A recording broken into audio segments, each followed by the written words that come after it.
Hi from the grow room at Hotchkiss Flower Farm. I thought I would share with you today how to have success. One of the most notoriously challenging seeds to get germinating for any type of gardener, whether you're pro or beginner, is phlox. Cherry caramel phlox in particular. This is an annual cut flower that we use here on the flower farm. It is very popular for bouquets. And I want to show you what I do to grow it, to have much like a higher germination rate, and also how to have success with it so that you have beautiful cut flowers really early in the season that go all season long. So I will show you what I do here. So this is the secret. This is the secret right here. So basically what I do is I take paper towel and I sprinkle the seeds into a piece of paper towel and then wrap it in something dark and put it someplace cool. Because these seeds need darkness to germinate, I always just use a piece of plastic from my soil bags. They work just great, or a garbage bag, or whatever you want to put it into to keep it nice and dark. And this is just a paper towel that I had soaked it and dumped all the seeds. Look at that. Do you know how hard it is to germinate in soil phlox, like cherry caramel phlox? If you've ever done it before, you know that this germination rate is like, what? This is insane. These seeds actually, this packet I think came from West Coast Seeds. I do have some other seeds that I had purchased from Baker Creek. I use the different companies for these seeds, and they all have a very average result. So yeah, look at that. Isn't that insane?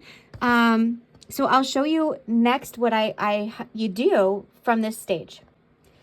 So now that they germinated, what do you do? Right? That's a lot of seeds. You need lots and lots of seed trays to grow like a 72 cell tray. You need a lot of them to grow that many seeds. And overseeding them because the germination rate is better than it says on the packet is, you know, it's kind of a surprise. So what do? This is what I do. I use a product called Prime Organic Blend Plus, which is by Annalita Organics, or now it's called Annalita Soil Solutions, and I use a soil blocker. The way that this product in particular, the Prime Organic Blend Plus, the way that it is in particular, they actually hold up extremely well in soil blocks, especially the 3/4 inch soil block. So this is what the soil actually looks like just out of the bag. This is what I use for potting in. I like to put my perennials in here and start them, or shrubs, or well, anything. I grow everything in this stuff. It has biochar in it, and it is actually, it has worm castings, it's compost, all kinds of things. As you can see, there's all sorts of things. It also has the premium worm extract in it, so it already has a kickstart of healthy microbes in here to get the plant's roots established and growing and thriving, which is really important for me as a flower farmer, because I will be putting these out in much cooler temperatures than they're used to. And I find that when I use this product in this method, I have an extra 5 degrees Celsius buffer of stressing the plant out in cold temperatures or heat. So this is one of the reasons why I use this product in particular, because, well, besides the fact that it has a good structure, it just works extremely well for this method, and I'll show exactly how I do it. So with soil blocking, you need to have really wet soil. It has to be very, very wet for it to work, and it gets messy. So if you have kids, you may want to throw some gloves on them, because this is organic mixed soil. This is not sterile soil. This is actual real compost. This is real food for your plants. This is the stuff you want, but you make a mess. You get in there and you make a big mess. See how it's already the texture? Like, this stuff has a really good texture. This stuff really helps your soil structure, and because it's a living soil, I find it to just it instantly makes a structure when you're using it in this application. So it will hold in a soil block for, you know, months if you need it to. It has a really good soil structure. which the plant stays healthy in. So that's kind of where I'm at with where I want it to be for hydration. So the water comes out of it, maybe a little bit more, actually. A little more. So I've used like that much water. I'll show you the texture it needs to be at here for it. Making mud pies, guys. This is like mud pie making madness is what it feels like. So a potato masher actually works really good. Okay, so this is just a clump. See, it already has a nice structure to it. You'll see the water kind of coming out of it. This is where I like it. Now look at that. It makes a really nice form, and now we can plant into that. So we're going to make little 3/4 inch blocks. So I will take this little 3/4 inch soil blocker. By the way, I sell these on the flower farm. I sell the soil on the flower farm. I sell the liquid extract on the flower farm. And I do have the seeds. I can get the seeds in. I don't have any in stock at this moment, but I do have everything else. So if you need any of these things, let me know if you're local. I can ship. I can ship the soil blockers and stuff like that if you need to. So I'm going to try to do this one-handed. I will tell you, if you are soil blocking, like look at these. These are little tiny little blocks. So what you do is you want to have some water close by so you can dip it, and then that way it won't stick. It makes it a little bit non-stick. So basically, I'm going to try to get in here.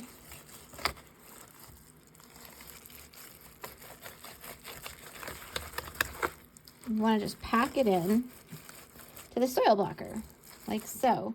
I like to give it a little push down and then give it another little fill up to make sure that the soil blocks are good and full, because these are teensy tiny little things. So as you can see, it's loaded and ready to block. So we just take it to our seed starting tray, give it a little push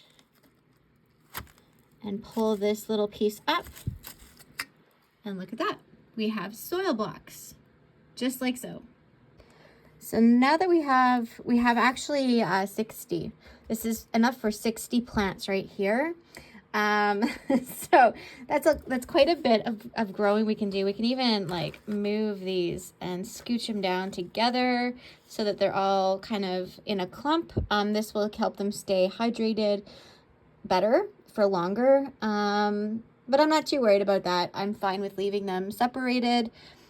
So basically, if you have tweezers, this is really handy. I forgot to bring my tweezers. So basically what I'm doing is I'm grabbing it and I'm just going to push them into the soil block like so, and that's it. I will come in after and like sprinkle a little bit of soil on top of them, just a little. And that's it. They will go on the grow shelf under the lights. As you can see, I'm putting 2 per cell. You always want to make sure that when you are doing this method that you want to try to point the root downward. The sprout is the root, remember? It's not the green part coming up. It's always the root goes down. And so that's why I try to kind of turn it so it gets a little bit of a grab after I've laid them all in there. And so I'll just kind of go in and I'll do that with all of them before I sprinkle some soil on it. It only takes a couple seconds to do. I think it takes like a minute to go through this whole tray and do that. So once they're all filled, and that's it. And I will water in the tray, so I don't water on top. I might miss them, but usually I just water in the tray. This tray is going to be filled up with other soil blocks. If you have a small amount, I recommend just using a takeout container. You can put 40 cells easily in a takeout container, the one that has the lid. At this point, though, you don't need a lid on them. You just simply put them in here and let them grow on the shelf. They will be absolutely fine. You will have more phlox than you know what to do with. This is a proven method. I mean, look at that. They have pretty much all germinated. This is crazy how many have germinated. So this is a proven method and it works. gonna come in and sprinkle a little bit of soil right on top. A person could even use just like vermiculite, but I like to use a little bit of the soil just dry, and it just covers it up, helps it keep the moisture in. And that's it. I just put it on the shelf just like this. I'll give it a little sprinkle with, or a spray with water, and it's already moist enough. I want these to start rooting, and these are going to grow like crazy. Soil blocks make your seedlings grow extremely quick, especially when you're using Prime Organic Plus.